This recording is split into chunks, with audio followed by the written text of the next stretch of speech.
I'm standing in the office behind Bella Rosa, our family's Italian restaurant on Chicago's North Side for 3 generations, and the walls are covered with old family photos.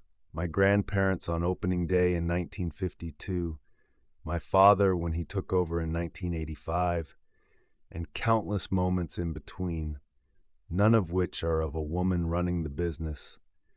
And I've been here since I was 12 years old. I've worked here since I was 12 years old.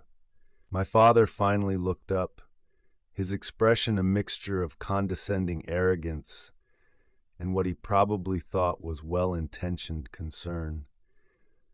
"Maria, you're 28 years old. You should be thinking about getting married and having kids instead of worrying about running a restaurant, M." But none of that mattered because my chromosomes weren't right, and Marco didn't even want the restaurant. And the last time I tried, he said himself, he'd learned to want it. I look at the latest picture of Marco's college graduation on the wall. He's grinning, probably already thinking about that night he planned a pub crawl, and next to the picture should be a graduation picture of me from culinary school. But that spot is conspicuously empty. I see, my father's face softened a little.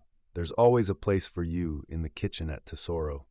Last week I finally found the perfect spot, right behind the 2 doors of Bellosa's, owned by an elderly couple who've been running a fail. I was about to show him a new way of doing things when Sophie was already waiting for me, the blueprints already spread across a makeshift table when I arrived.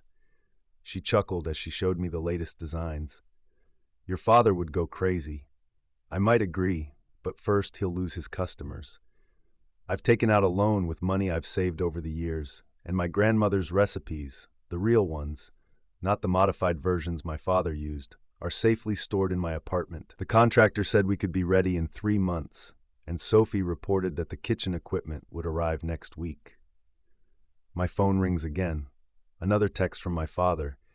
"Family dinner on Sunday. Bring the good doctor you met at Coney's wedding. It's time you started thinking about your future. If he only knew." By day, I played the dutiful daughter and pretended it was business as usual.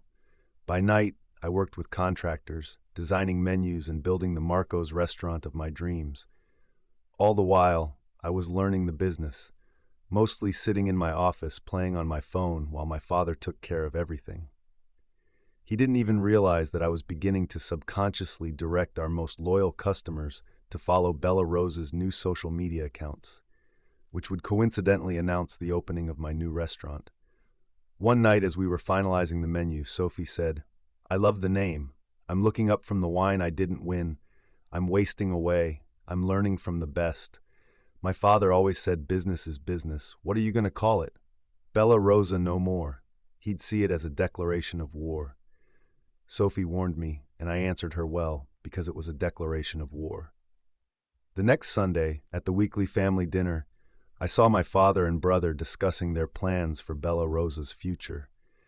They talked about staying the course, keeping the traditions. Neither of them noticed my quiet smile, or the fact that the construction noise under the 2 doors had stopped, a sign that in 2 weeks the renovations would be complete, that they would understand what tradition meant to me, and that Chicago's dining scene would be gone for good. The morning of the Rosa's grand opening, I stood in the brand new kitchen at 4 a.m., breathing in the fresh bread and the brewed espresso.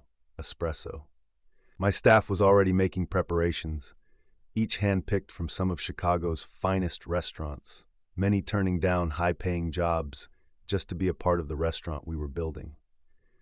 I replied, checking my phone. The social media campaign we'd been quietly running for weeks had done its job. Secret preview photos, elaborate trailers, mysterious invitations sent to food critics and influencers, all of which were released at 7 a.m.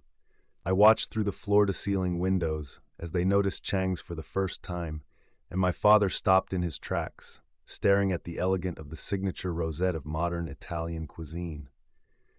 Despite the early hour, the line was already long. Marco's jaw dropped when he recognized that Sophie was expertly directing the kitchen staff. My father's face turned red as he rushed toward our door. I replied calmly, "Isn't that what you taught us to do? You want to use Bella Rosa to compete with your own family?" I took a sip of my coffee and said, "No, Dad. I'm going to show you what you get if you can rise above your outdated traditions." She'd never reviewed Bella Rosa. My father had always thought food critics were superfluous, but she'd been personally invited to Rosa's opening. Maria called out enthusiastically, "Everything looks fantastic, just like you promised." My father's expression changed from anger to confusion as Diana Bree passed him to enter the restaurant. She wasn't the only VIP we'd been lining up to see all day. Marco, who had been quiet, finally spoke up. "Dad, maybe we shouldn't be doing this." My father interrupted. "Let her play her game. Our customers know about quality. They know about tradition." But as they walked back into the restaurant, I could see the worry on their faces. They should be worried that Rosa's opening day was a carefully planned symphony. Every detail planned, the menu was a perfect fusion of tradition and modernity.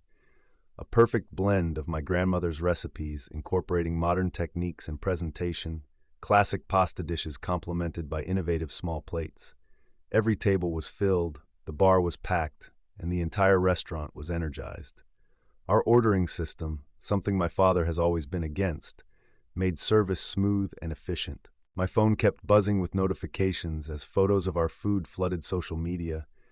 The hashtag #RosaChicago became a local trending topic. A comment posted by Diana Chan at her table had been shared hundreds of times. Your father had been standing in his doorway for the past hour, and Sophie reported in our brief afternoon in Infor. I nodded and checked the day's sales figures. Our sales had already exceeded the projected opening numbers, and dinner service hadn't even started when Marco's text came in. I'd been waiting for him. "Can we talk?" When I met him in the alley behind the restaurant, he looked different, worried, even a little impressed. "How long have you been planning this?" I was serious, and I still am. I never wanted a life like this. "But you still made him give the restaurant to you. Made him give up on me, because tradition is more important than ability. What am I supposed to do?" Haran Hishan threw his hair. "It's a nervous habit from childhood. It's not too late, we can't tell him together. So he understands it's too late for me to interrupt it. It's too late for me to interrupt it's his problem is Ed. I finally stopped looking for forgiveness because I'm ambitious, because I'm capable, because I'm a woman who doesn't just want a marriage and a child." Marco looked back to Bella Rosa through the window. You could see the empty table, looking at the outdated decorations and faded signs. "No, Marco, you're going to lose what you don't want, but I'm going to make it." By the end of the first week, the reviews started pouring in, and Diana Chan's story in the Tribune was just the beginning of a flurry of food blogs, social media, and local news outlets wanting to cover this new hotspot that was revolutionizing Chicago's Italian dining scene.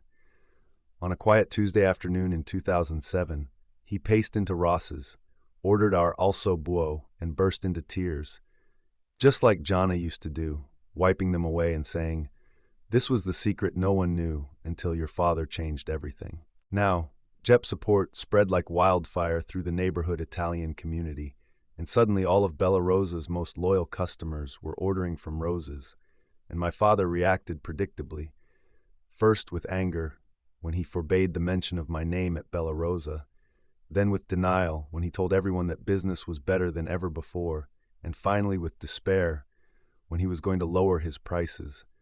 And then one morning, when Sophie reported that she'd shown me the Bella Rosa's new menu, everything was almost half off.